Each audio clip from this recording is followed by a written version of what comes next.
Hey friends, it's Calawella. Today I'll show you what to do if you're having trouble with Instagram. Specifically, how to stop Instagram from automatically subscribing to other users. There are two ways to help. The first way is to change your account password. Click on the three lines in the top right corner. Then click on Account Center.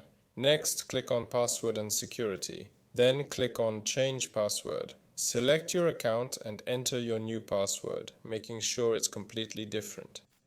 If that doesn't help, go back to Instagram itself, like here.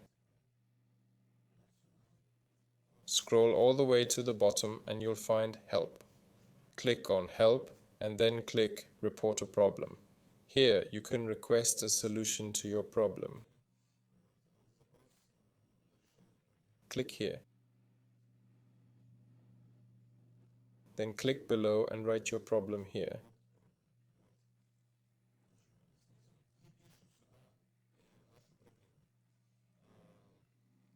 So I'll write it now and get back to you. Here's what it looks like. Hello, Instagram is automatically following other users from my account. Please fix this. Click send and you'll get a response. That's it from me. Goodbye everyone.